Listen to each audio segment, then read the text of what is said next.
Have you ever realized that home was never truly the safe place you believed it to be?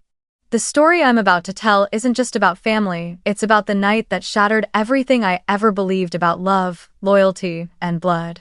That night, Boston was so cold that my breath turned to white mist even as I stood inside my glass apartment overlooking the harbor. The city glowed like a maze of glass and light, while I kept my eyes fixed on the screen, preparing for a late-night video call with investors from Singapore. The clock on the wall read 10:07 p.m. I was reviewing the revenue forecast when 3 knocks hit the door, sharp, deliberate, like someone convinced they owned every space they entered. Before I could react, the door opened.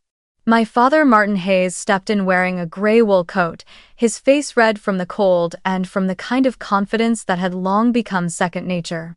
Beside him was my mother, Vivian, wrapped in a cream overcoat, her leather gloves still on. No greeting. No question about whether I was busy. Only a cold, commanding gaze and a thick folder he dropped onto my desk, making my wine glass tremble. "I need $1 million by tomorrow," he said, his voice low but sharp enough to freeze the 40-square-meter room. "And don't be late." I looked up, keeping my polite corporate smile. "For what purpose, father?" Before he could respond, my mother cut in, her tone even and dry, as if reading the evening news. "It's for your sister, Sophie. She's in trouble. Family helps each other." They stood across from me like 2 judges who had already agreed on a verdict. My father pulled a chair and sat down across from me, resting his elbows on the desk. "You've heard about her crypto investments, haven't you? They want their money back. If we don't pay by Monday, they'll sue. And then the family's reputation will be destroyed. You work in finance, you understand that better than anyone." I took a sip of wine, the bitterness spreading across my tongue. $1 million. Tomorrow, is that an order? He looked at me with a thin smile. "Don't play the moral card. We raised you, sent you to Harvard, gave you everything. Now it's your turn to do your part."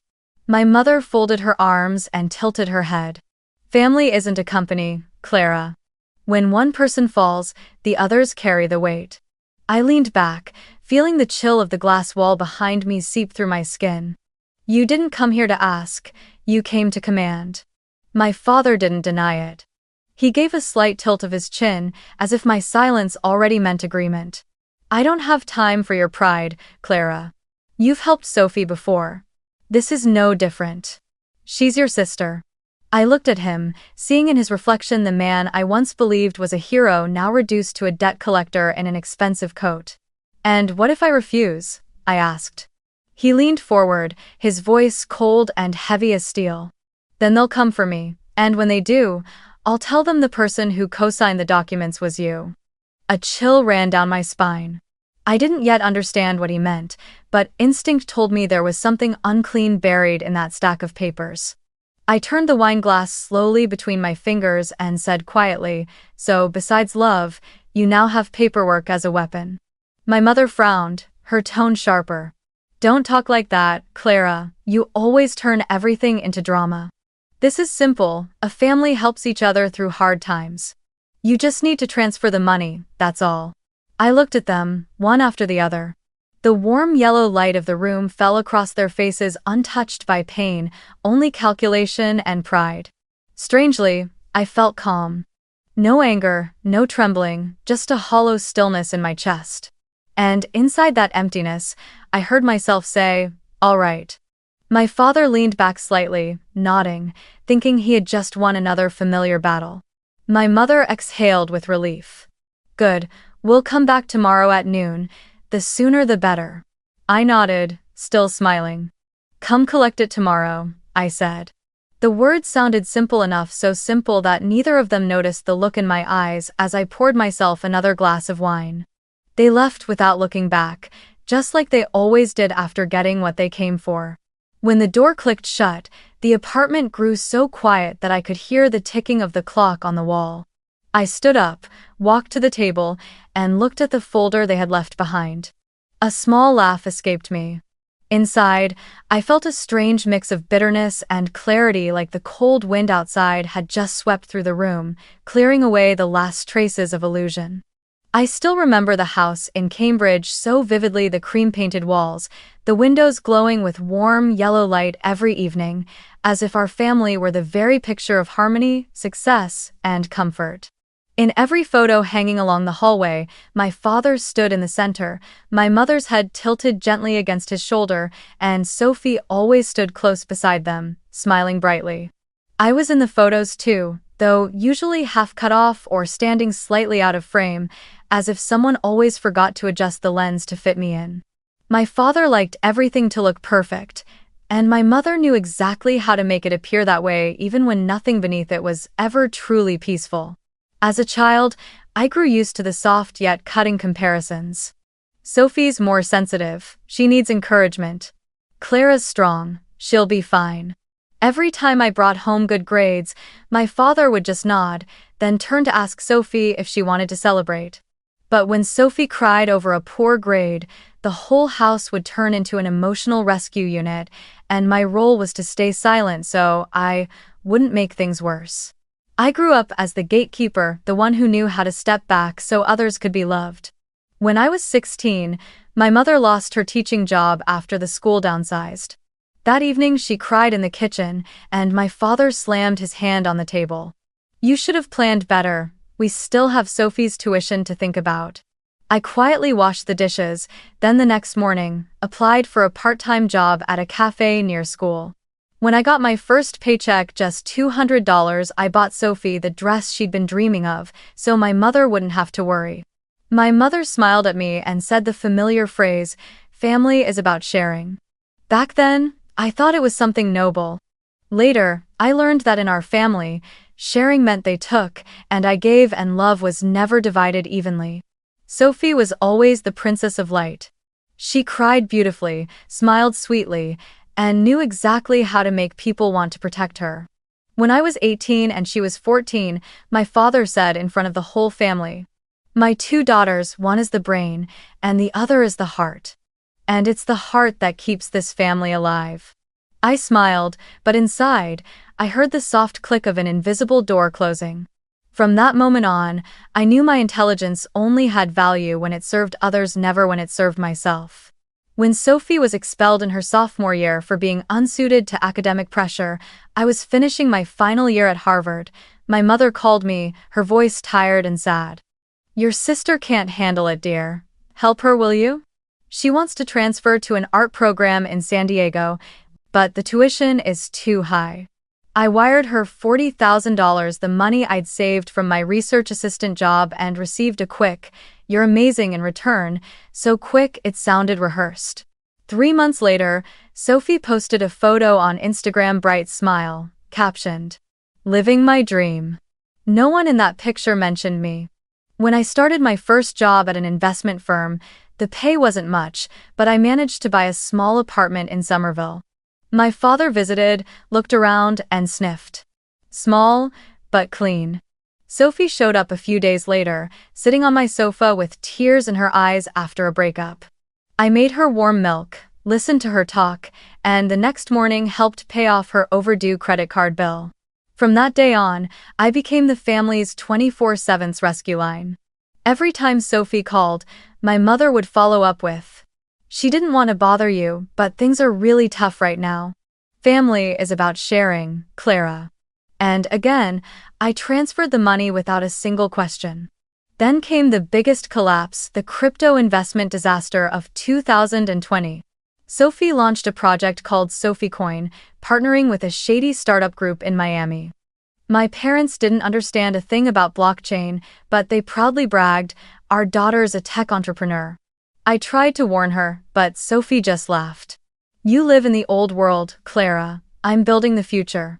3 months later, the project crashed. Sophie faced a class action lawsuit, and my parents sat in the living room, pale and speechless. "How much are they asking for?" I said. My father replied without looking at me. "About 400,000. But you know what that means. Family has to get through this together." I transferred the money within 2 days, thinking I was protecting the family's reputation. When it was done, I emailed Sophie, telling her I hoped she would learn something from it. She replied with a single line, "Thanks, sis. Coffee sometime? That coffee never happened. Years passed, and everything became a pattern. Sophie made a mistake. My parents explained it away, and I paid. My father began using the word duty, while my mother preferred sacrifice. They told their friends I was resilient and dependable, as if it were a compliment. But to me, it was a sentence. I wasn't allowed to be tired. I wasn't allowed to fail. I was the strong one, which meant the one who didn't need love. I still remember my 30th birthday. I organized a small dinner at an Italian restaurant in downtown Boston. I invited the whole family, booked a table for 8, and pre-selected a fine bottle of red wine. Sophie arrived an hour late, sobbing after a fight with her boyfriend. My mother comforted her. My father stepped outside to take a call. And I sat alone in front of a cake whose candles had almost melted away. When the waiter asked if I wanted him to light them again, I smiled and said, no need. Maybe they were never lit at all. Now, when I think back, I don't feel angry. I only see a series of habits I allowed to take root. I carried, they leaned. I stayed silent, they spoke. I paid, they spent.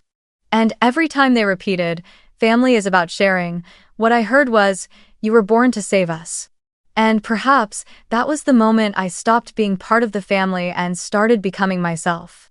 I sat down at my desk, turned on every light, and pulled the folder closer as if drawing in one final confirmation of what I had long suspected but refused to face.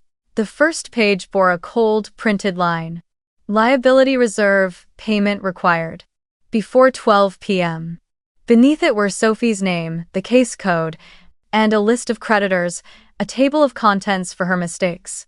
I flipped through each page, the paper heavy in my hands, the sharp scent of fresh ink stinging my nose. Every sheet felt like a slap. Short-term loan agreements, advance contracts, black card receipts, all bound together by one common thread, the guarantor's signature, Martin Hayes. All in. I exhaled slowly, thinking at least he had the decency to take responsibility for his daughter. But then, on page 17, my eyes froze. There it was, a clean, confident line of text. Co-signer, Clara Hayes. I leaned closer, turned another page. Again, co-signer, Clara Hayes. On another document, the signature resembled mine but poorly imitated the upward curve of the C2 round, the H missing the tiny hook my hand always made without thinking. I had never signed these.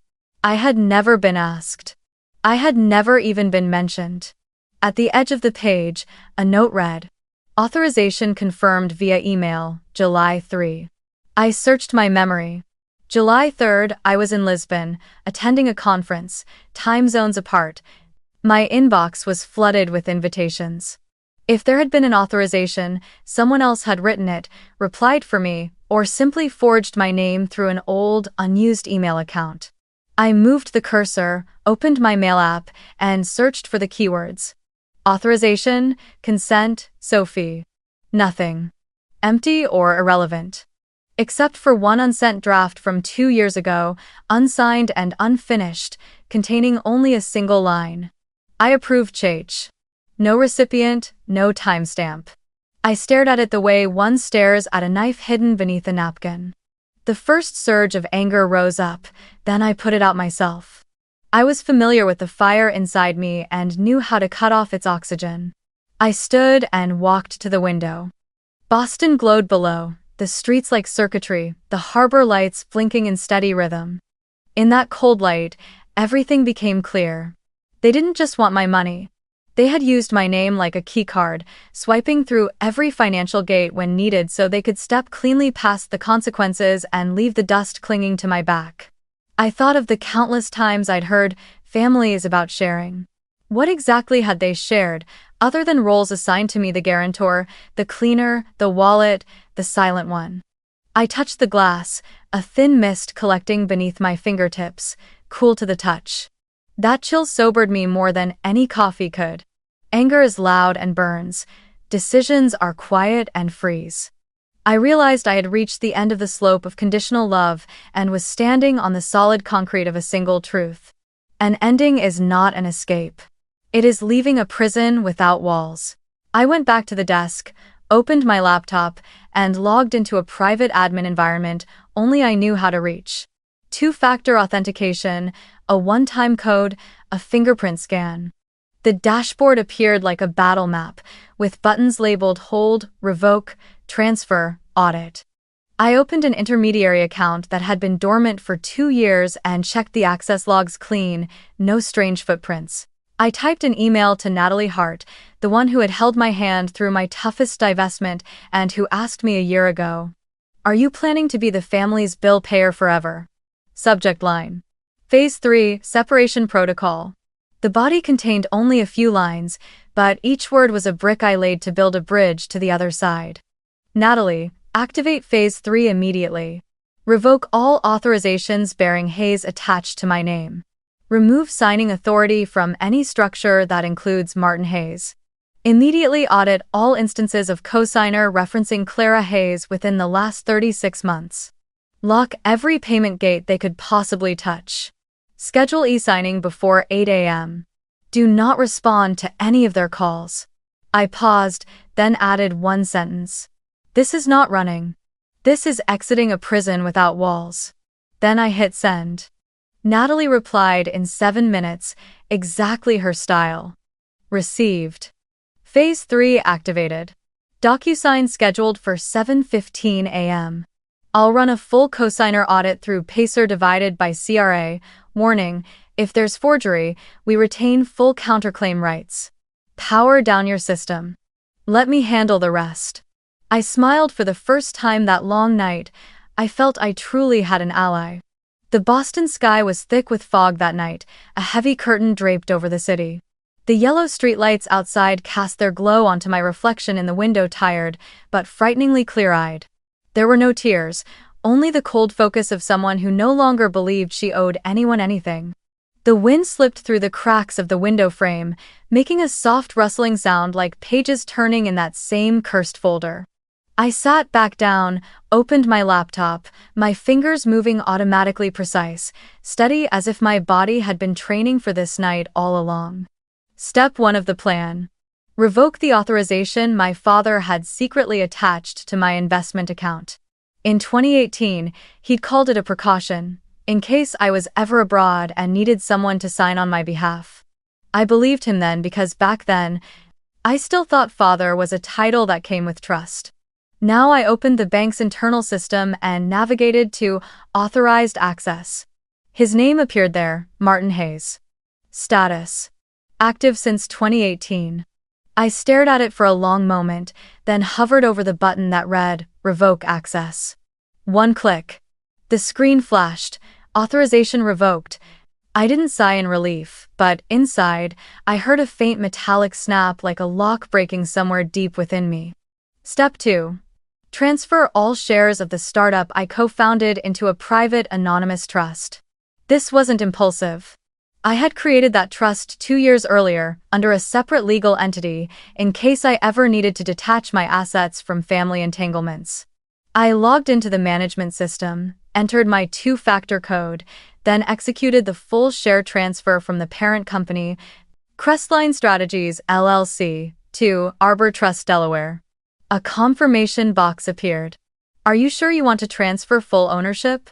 I typed yes and signed electronically.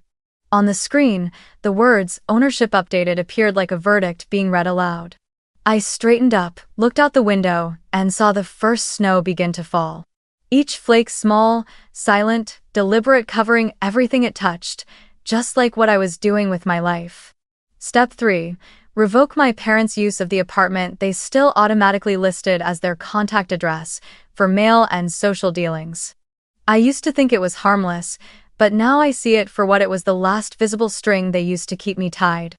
I logged into the residency system and submitted a request to change my official mailing address to a secure P.O.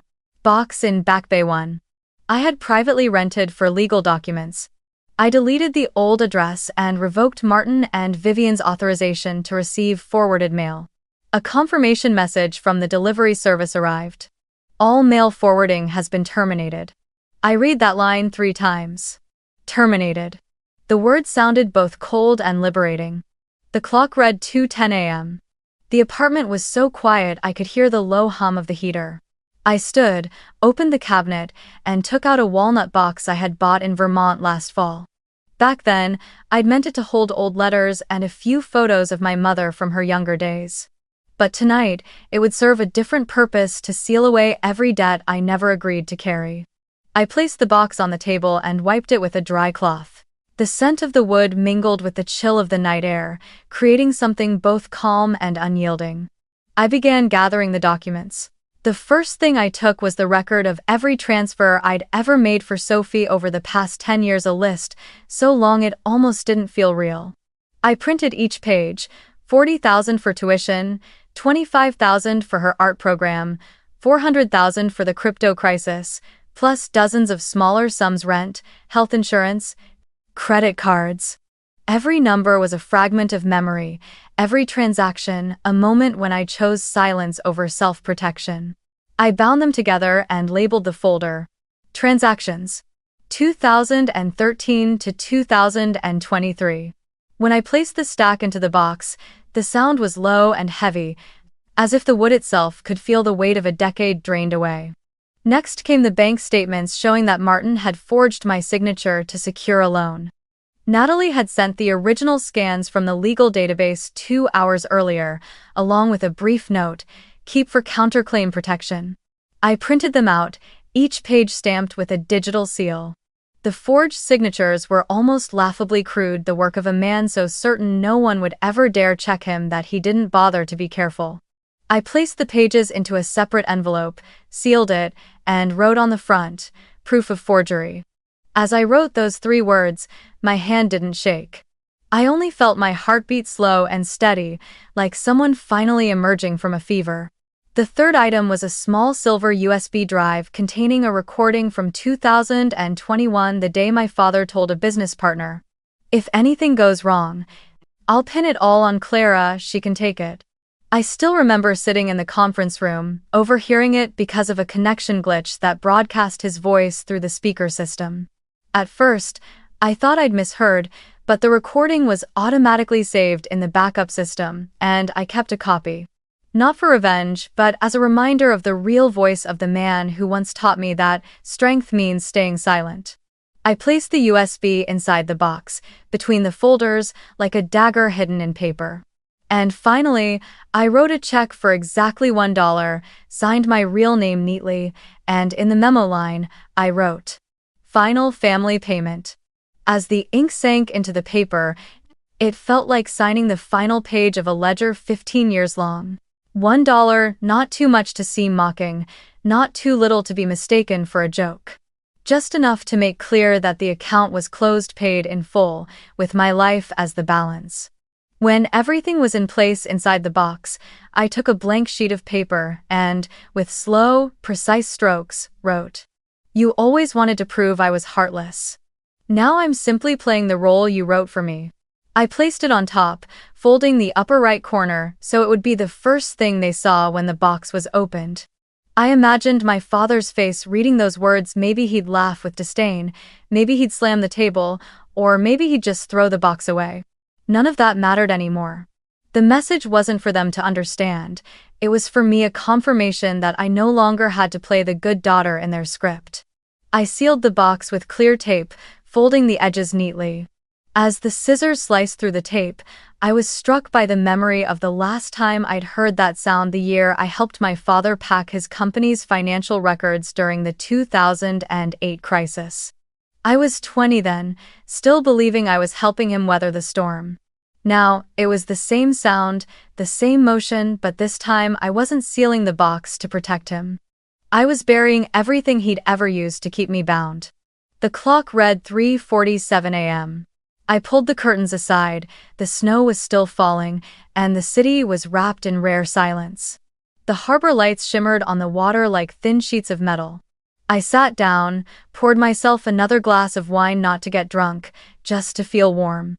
The walnut box sat on the table, the lamp reflecting off its surface in an amber glow, elegant, distant, cold. In that moment, I finally understood why people say true freedom doesn't come from running away, but from knowing you've done everything you needed to do. Nothing left to explain, nothing left to prove.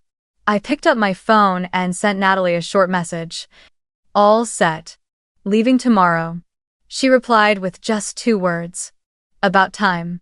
I laughed. Yes, it was time. I pulled out my suitcase and began to pack. Every item I chose belonged to the life I was beginning, not the one I was leaving behind. A few simple outfits, my laptop, a notebook, my passport, and a small silver-framed photo of my mother. I added a bottle of cedarwood perfume because I loved the scent, not because anyone else did. When I closed the suitcase, I looked around the apartment, once a shrine to all the obligations I'd carried alone. Now it would hold the box, as a silent witness to everything that had ever been taken from me. By morning, as the Boston sky still wore the steely hue of winter, I rolled my suitcase to the door. The wheels clicked softly over the tiles, each sound a steady, deliberate breath, the rhythm of someone walking away from a long war without needing to announce victory. The cold air stung my face, but I didn't turn back. I walked straight to the basement, where a rental car was already waiting. On the passenger seat lay an e-ticket to Charleston, South Carolina, a destination absent from every itinerary my family had ever known. As the car pulled out of Back Bay, I glanced into the rearview mirror. The glass tower in the distance caught the first light of dawn, its smooth windows reflecting the sun as if they had never held a single memory. That building had once been my home, or more accurately, the container for every obligation they had wrapped in the name of love. I smiled, the first smile in years untouched by bitterness. Home? I whispered, my voice dissolving into the hum of the engine. Or just a trap made of glass. I rolled down the window and let the wind rush in. The city began to fade behind me, the bank buildings where I used to work, the street where I once drove Sophie to school when my mother was too busy, the cafe where I waited 2 hours for my father only to hear him say, "I had a meeting." All of it shrank in the mirror, like an old dream unraveling. When the car merged onto the highway toward Logan Airport, my phone buzzed. The screen lit up. Dad. I watched it ring, then go dark, strangely calm. A message followed, don't run. Family doesn't abandon its own. I set the phone on the seat and smiled faintly. Some people only use the word family when they need someone to play the victim for them. At Logan Airport, crowds moved in waves, hurried and anonymous. I checked in with a new passport and ID under a different legal identity Natalie had arranged for me long ago. Clara W. Hart. Clean documents, no ties to any Hayes records. The woman at the counter smiled and asked, "Business or pleasure, Miss Hart?" I replied, "A little of both." The words sounded light, but I knew inside this was the first journey of my life that wasn't about chasing or escaping anyone. I was simply going toward myself. On the plane, as the wheels lifted off the ground, I leaned back and watched Boston grow smaller beneath me. The frozen rivers cut across the gray rooftops like cracks in an old mirror. I exhaled softly, not out of regret, but because in that single moment, I understood I was truly free. No one calling my name to demand something. No one insisting I help. No one warning me not to embarrass the family. Just the sky and the sound of the engine, steady, powerful, honest. 3 hours later, when the plane landed in Charleston, the air was warmer, humid, touched with the faint scent of salt. I rented a small silver car and drove out of the airport toward the Ashley River, the one my mother once mentioned in an old postcard. The water there is green as glass, and people live slowly. I rented a small riverside house with a brown-tiled roof, a wooden porch, and 2 old oak trees shading the front yard. The windows faced the water, where fishing boats drifted by like floating sparks in the afternoon light. No one knew this address. No friends, no colleagues, and certainly no family. I set my suitcase down and opened the windows, letting the breeze fill the empty space. The house was silent except for the sound of water and distant birds.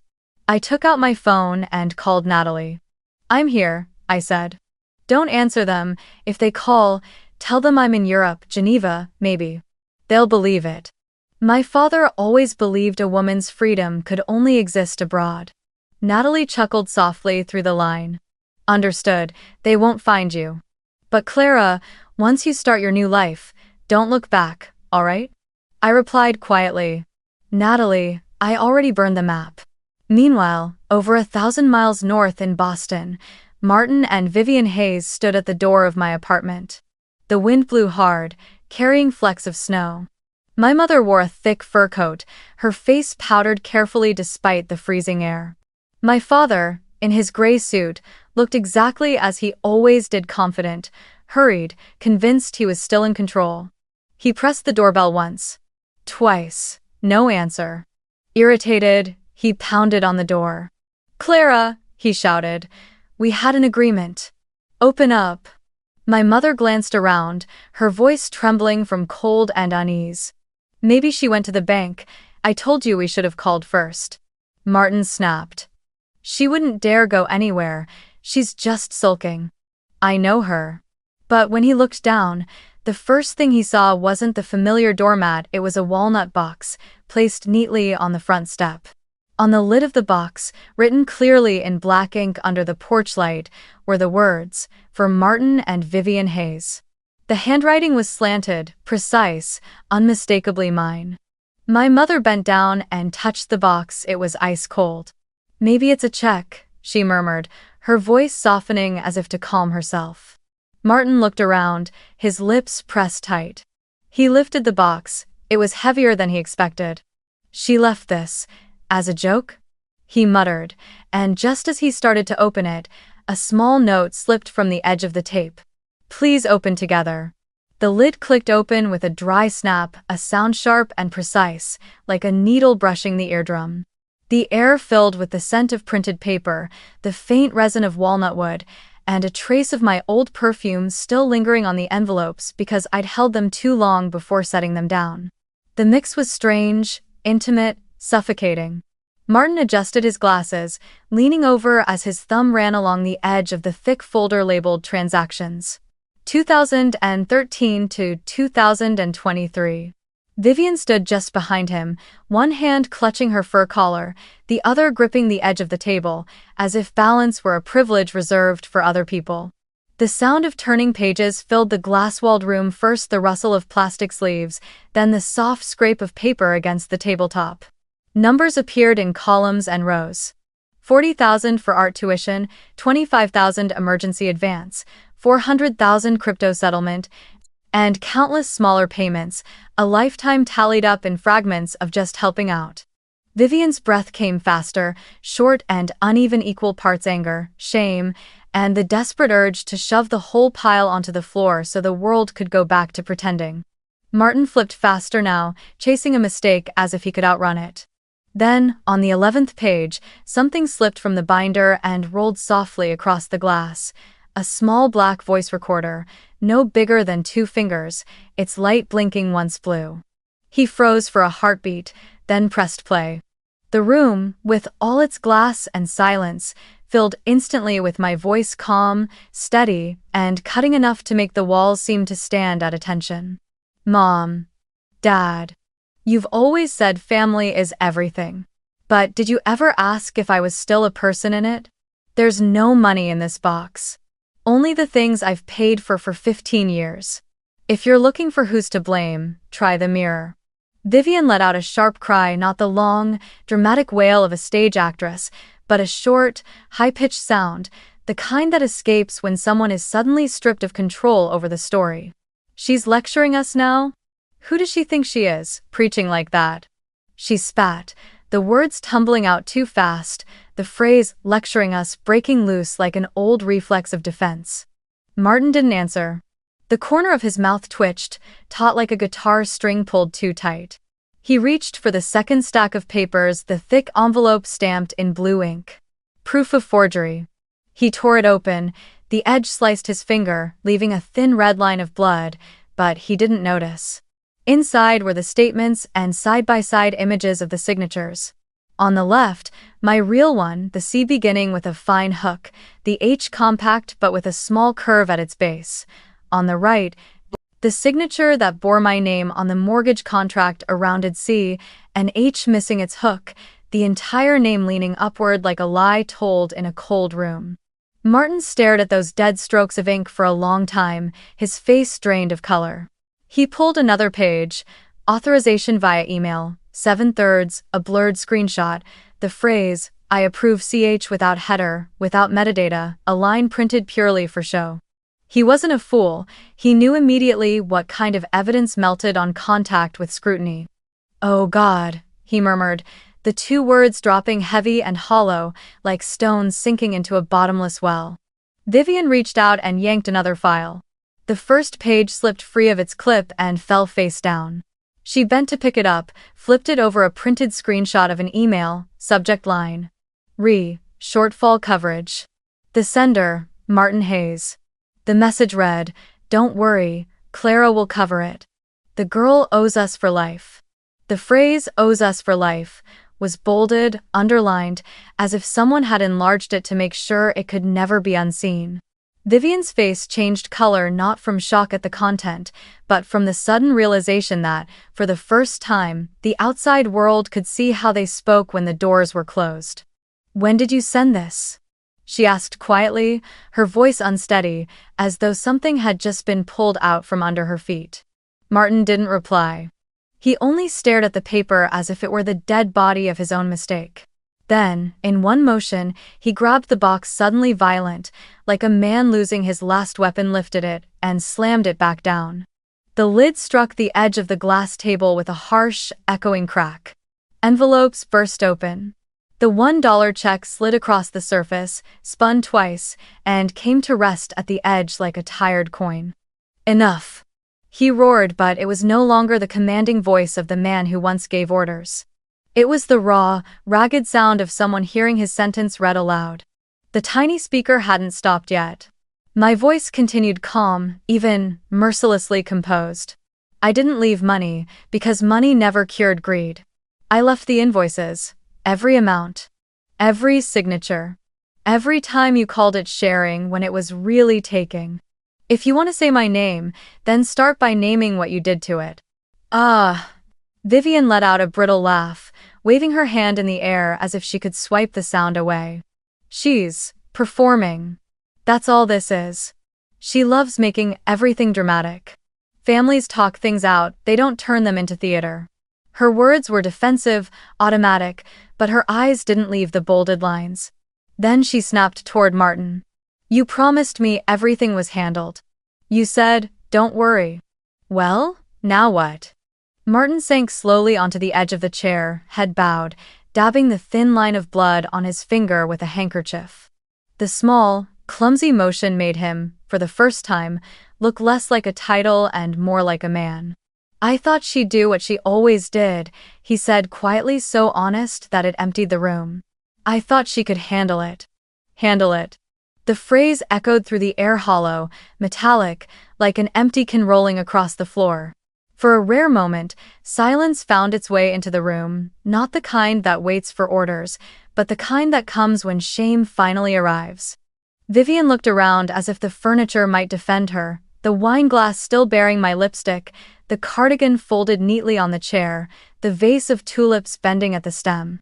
She reached for the $1 check, her hand trembling as if it were too hot to touch. $1, she muttered. "She thinks $1 is what? An insult?"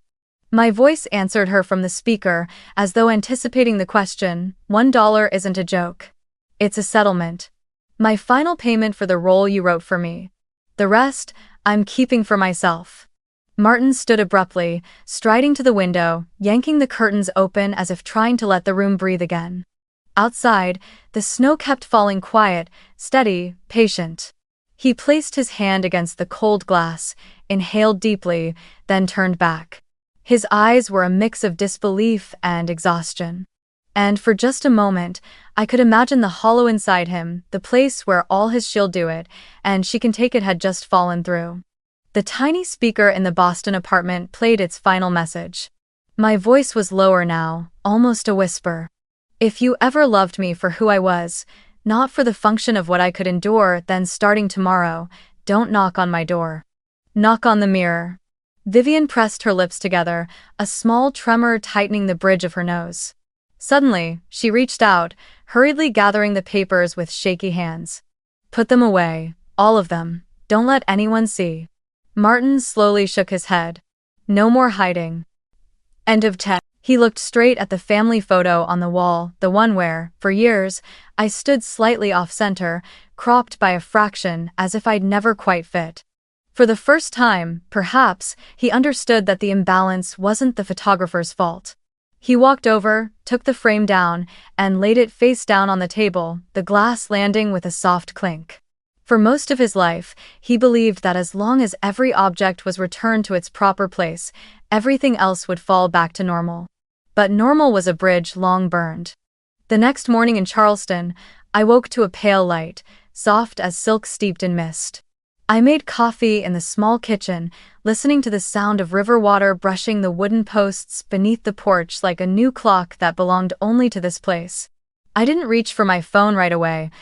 I wanted to stretch the quiet a little longer, to let the warmth of the coffee travel from the cup to my throat without interruption from the world I left behind. But peace, for someone who has just defused the bomb inside their chest, never lasts long, not once the world realizes the blast was meant to take down the whole block. When I finally turned my phone over, the screen lit up with a flood of notifications. An email from Natalie in all caps, texts from unknown numbers, missed calls from Dad stacked like steps, and links to news articles sent by a former colleague, each one tagged with a small flame emoji. I opened Natalie's email first, scanning the clipped, sharp sentences. Efficient, no frills. Leak confirmed. Financial Times, Boston. Hayes Construction under investigation for guarantee fraud and hidden debts. Board suspended Martin pending audit. Vivian removed from community board for conflict of interest. Sophie being pulled into influencer fraud coverage. Do not respond to press. I'm handling it. I set the phone down on the wooden table and listened to my heartbeat steady, deliberate, like oars dipping into the river. Not faster, not slower. Just a new rhythm, no longer marching in step with anyone else's. I opened one of the links. The article appeared in the measured tone of financial journalism, neutral on the surface, but every sentence weighed like lead. Sources close to the matter confirm the company used questionable guarantee mechanisms to conceal shortfalls in several housing projects. Certain co-signer signatures are currently under verification. They didn't name me, but I could see myself in the blank spaces in the silhouette of a co-signer turned into a switch someone else flipped to control risk. A short paragraph mentioned the family of Mr. Martin Hayes, accompanied by a photo of Sophie smiling in a glittering gown at a charity event, the flash lighting her face in cold edges of white and silver. Below the article, reader comments scrolled endlessly, a mix of must be nice, rich people problems, and a few sharper voices questioning internal accountability. Outside, the river kept moving, calm and salty, while on the screen, the storm began to gather. By noon, Natalie sent another message. Board voted to suspend Martin. Acting control handed to CFO for audit oversight. Vivian removed from education board pending review. 2 major outlets requested interviews, decline both. I'll handle press if needed. Please keep your phone off for family. I typed back one word, done, and locked the screen. A sudden knock startled me, but it was only the landlord bringing the official rental agreement, asking if I needed an extra blanket because the river wind gets cold at night. I signed my name, Clara W. Hart, thanked him, and accepted the spare key attached to a worn leather strap. Maybe it was the first time in years I had signed my name on something that bound me to no one but myself. By late afternoon, the sunlight in Charleston pulled back from the porch, leaving a warm gold shimmer over the water. I sat with an old book, not a particularly good one, reading a page, stopping, reading again, until my phone buzzed. This time it was a social media notification, a short compilation video of Sophie through the years, titled From Perfect Goddess to Financial Scandal. I didn't want to watch it, but my finger moved anyway. The video played a bright, chirpy narration, the kind used for celebrity gossip reels, accompanied by rolling comments. Where did the money come from? Time to pay up. Wasn't her sister the finance one? I stopped it halfway through. What I felt wasn't anger or pity, just a deep, ancient kind of exhaustion. The kind that comes from seeing the same story told wrong, by the wrong people, for the wrong reasons. The same stage, the same audience, except this time, I wasn't waiting in the wings, holding props, preparing to clean up the scene again. When the phone rang once more, the name flashing on the screen was the only thing that could have pulled me from my chair. Sophie. I let it ring once through, then answered without speaking. The sound of crying burst through, raw, messy, familiar. Clara, I don't know what's happening, Sophie sobbed, her voice breaking between gasps. The press is destroying me, people online are brutal, my friends won't pick up, the brands canceled everything, Mom says I shouldn't go out, and Dad won't even answer his phone. Please, tell them I'm innocent. Tell them I didn't know. Tell them the signature thing isn't about me. Please. Her breath came through the line in short, frantic waves, childlike, desperate, like so many nights before. I leaned against the door frame, staring at the oak trees swaying in the river breeze, tracing the veins in its bark just to keep my eyes from clinging to her words. In that small silence, I heard echoes of myself 10 years ago, 5 years ago, even last year. Every time I would reach for my wallet, scramble to transfer money, write explanations, call reporters, negotiate damage, soothe panic, and accept a hurried thank you, followed by a promise so thin it could evaporate under a single day of sunlight. But here, by the river, with the smell of salt and moss reminding me of things that endure longer than guilt, I finally spoke, my voice calm, almost foreign to my own ears. I'm not your lawyer anymore, Sophie. The line went silent, as if someone had pulled the plug from the wall. Then Sophie broke down harder. What do you mean? You've always been the one who saves me. You can't just, I'll die, Clara, they'll eat me alive. I just need you to say one thing, just one thing, that I'm not bad. I closed my eyes, letting the wind move through my hair. Sophie, I said slowly, I know you're scared, but your fear isn't my plan to fix anymore. I don't explain for anyone now. If you need a lawyer, I'll send you Natalie's contact.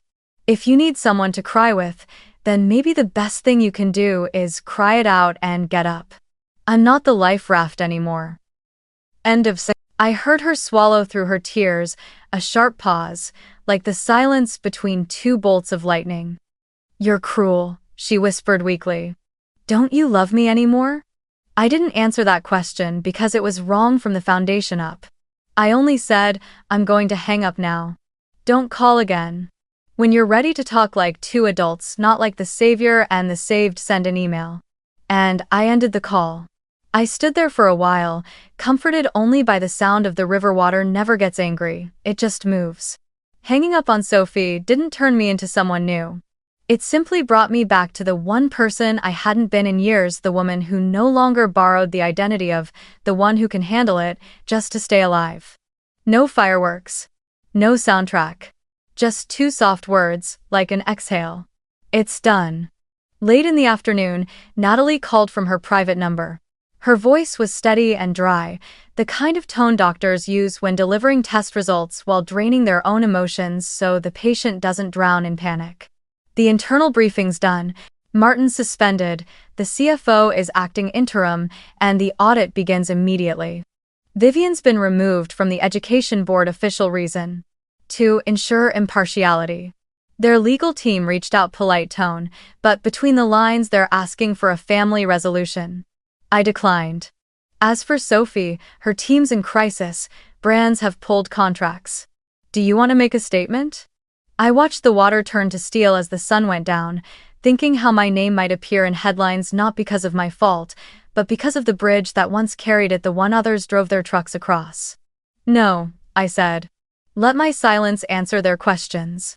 Natalie gave a faint, approving chuckle. Silence that solid? I like it.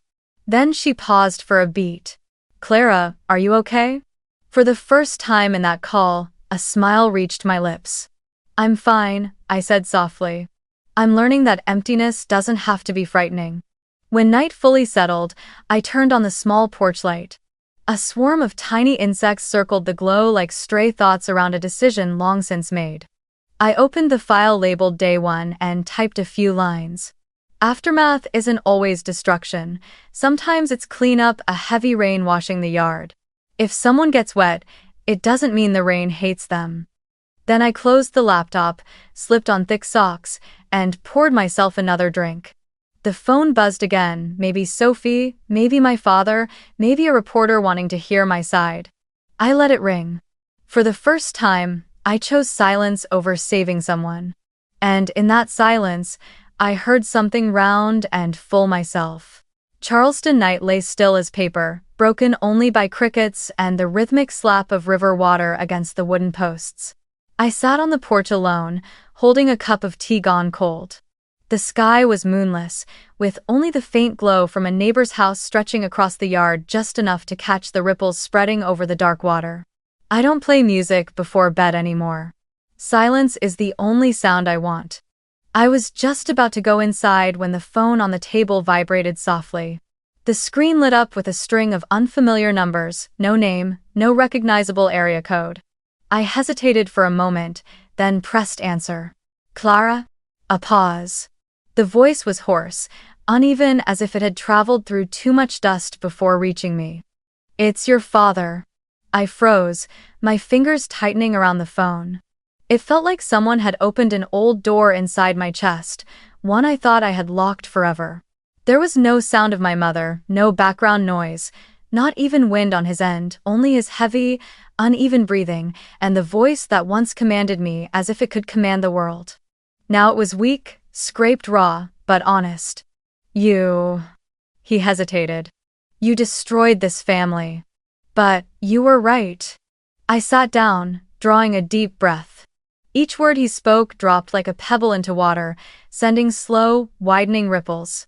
The company's gone, he continued, his voice quieter, as though afraid someone might overhear. The board voted. They replaced me.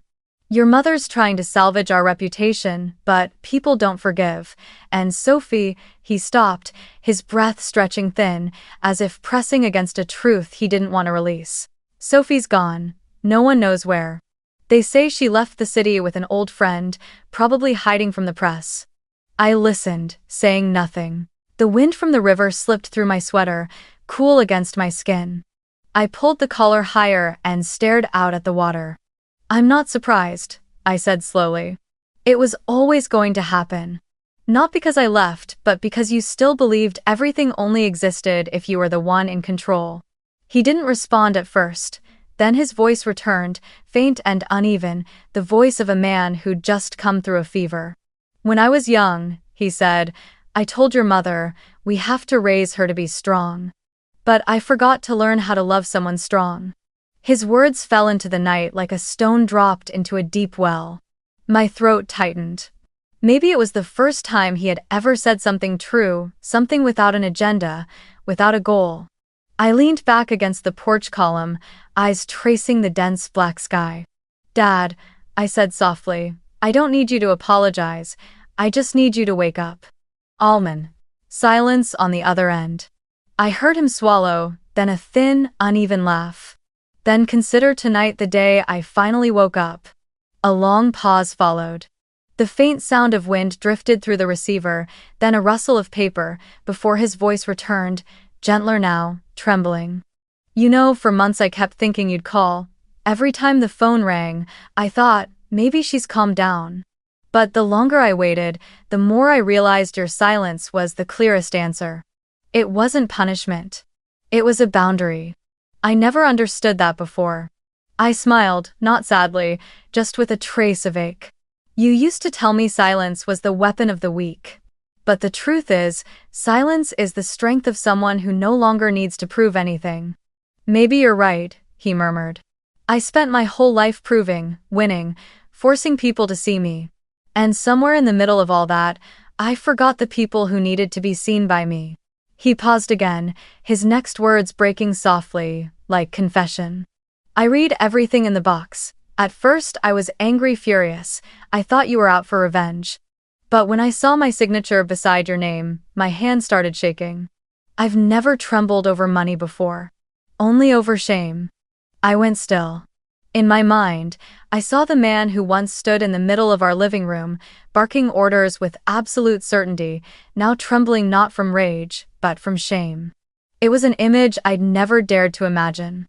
Maybe for the first time in your life, I said slowly, you know what it feels like to lose control.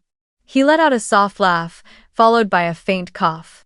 Yeah, it's strange, like walking through a familiar room after the lights go out. But you know what's stranger, Clara? When you stop trying to control everything, you start hearing more. Other people's voices, and your own. I was quiet for a moment. Beneath the porch, the river lapped gently against the dock, steady, like the long, slow breath of night itself. Dad, I said, things can collapse, yes. But I never wanted to see you lose everything. I just wanted you to finally see who you really are, not the version you built for everyone else. I know, he answered, his voice catching slightly. And you should know your mother still doesn't understand. She called me weak, said I was pathetic for calling you. But I didn't call to ask you to come back. I just wanted you to know the day you left, I didn't just lose a daughter, I lost the best part of myself. I closed my eyes. A single drop fell from the roof, breaking in the cold tea beside me. The best part of you is still there, I said quietly. You just never learned how to keep it. There was silence on the line. Then the sound of wind, and a long exhale, as if you were finally putting down something heavy. If I ever came to see you, he said softly, would you open the door? I looked out toward the river, where a distant ship's light shimmered on the surface like a heartbeat. If you bring coffee, I said, my voice light as the breeze. And not a folder full of loan papers, maybe. He chuckled. A rough, tired but genuine sound, the kind of laugh I hadn't heard since my mother was alive. Coffee, he repeated. All right, no files, no money, just coffee. I think I can manage that. Another silence followed, not heavy this time, but soft, like the first light of morning. I'll let you rest, he said. Thank you for listening. I don't deserve it, but thank you. Dad, I interrupted gently, this isn't about deserving. It's about choosing to listen. The call ended with a quiet exhale, and the screen went dark, leaving me alone with the sound of crickets, the water's rhythm, and a space so vast it almost hummed. I set the phone down, my hands trembling slightly, not from anger, not from fear, but because something inside me had just melted, like the last layer of ice finally cracking open. I looked out at the river. The ripples caught the light like scattered shards of glass. For the first time, I didn't see my father's reflection there. I saw myself, a woman learning to forgive, not because anyone deserved it, but because I was tired of carrying the past on my back. The wind off the river carried the faint scent of coffee from somewhere unseen, warm, rich, tender. I smiled. Maybe, somewhere out there, a man was really brewing a cup of coffee, and for the first time in his life, not alongside a plan. 3 months later, Charleston had turned to spring. The sky glowed with a honey-colored warmth, the sharp chill of January long gone, replaced by soft winds gliding over the Ashley River and brushing past porches lined with lavender. My little house remained the same, simple, quiet, with a kind of order I never knew I needed. In the mornings, I brewed coffee and set out 2 cups. One for me, one for whoever might come, or perhaps no one at all. Either way, it was a reminder I was ready for things born of kindness, not obligation. Today was the first session of the program I had started, Financial Boundaries for Women. A small class at a community center in the old Charleston district, a renovated warehouse painted white, with wide windows opening to a garden of hydrangeas. The tables were plain but spotless. When I arrived, a few women were already waiting. None of them looked alike, but their eyes shared something: exhaustion and caution. A middle-aged woman in a beige sweater with faint bruises on her arm. An elderly lady with silver hair tucked under a straw hat, clutching a worn purse. A young girl, barely 20, eyes trembling between fear and hope. I recognized every expression, every quiet tremor, because in each of them, I saw a version of myself from years ago. The one who didn't know how to say no, who confused love with obedience, who'd traded peace for approval. I began the class, not with a lecture, but with a story. When I was 26, I said, my voice calm and even. I could read and interpret the financial statements of a corporation, but I couldn't say one simple sentence to the people I loved. I can't help you. I thought I was strong, but really, I was just enduring. No one ever taught me that sometimes saying no is the very first way to love yourself. The room fell quiet. I saw an older woman reach for a tissue and a young girl lower her head, pressing her lips together. I smiled not to comfort them, but to affirm that their softness wasn't shameful. We began to talk about boundaries. I wrote 3 words on the board: money, trust, limits. Then I told them about my mistakes, about the times I signed documents without reading them carefully, about the transfers I made thinking they were acts of love when, in truth, they were born of fear of being disliked. I didn't speak as a teacher, but as someone remembering. Then I asked, who here has ever felt guilty for keeping something for yourself? Several hands went up. One elderly woman said softly, I'm 73, and this is the first time I've kept my pension card in my own wallet.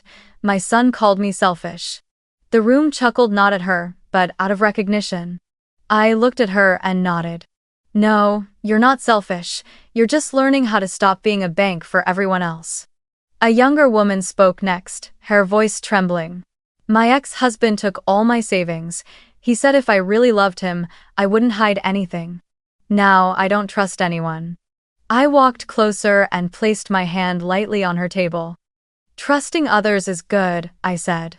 But trusting that you deserve respect is even better. Then I shared a small part of my own story, not names, not details, just a feeling. I once spent years paying debts that weren't mine, 15 years, to be exact.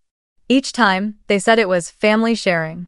But no one ever told me that if only one person keeps paying, it stops being a family, it becomes a system of debt. The class stayed silent for a long moment. Some women looked down at the floor, others took deep breaths as if they had just surfaced after holding it for far too long. Then one elderly lady smiled softly, sadly. You're right, she said. Turns out we're not broken for feeling tired of saving everyone else. We're just exhausted. I smiled back, a real one.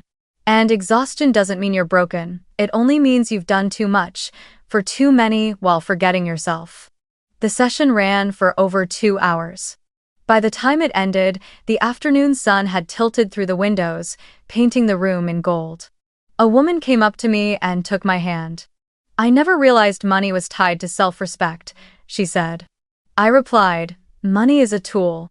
But the way we let others touch it reflects how we allow them to touch our lives. In the following weeks, the class grew fuller. Word spread about the financial coach who connects money with courage. One afternoon, a reporter came to interview me. She asked how it felt to go from millionaire investor to personal finance teacher. I smiled and said, it feels lighter when you no longer have to prove anything. Making money never set me free, knowing how to keep it, for the right person myself did. 1. After they left, I stood alone on the community center porch, watching the sunset spill across the river. The salt wind brushed past, carrying the faint scent of coffee from a nearby cafe, the same scent that brought back that night's phone call. I closed my eyes and smiled. Maybe somewhere in Boston, my father was sitting in a small cafe with a cup of coffee, no files, no paperwork, just the quiet warmth of a man relearning how to be a father.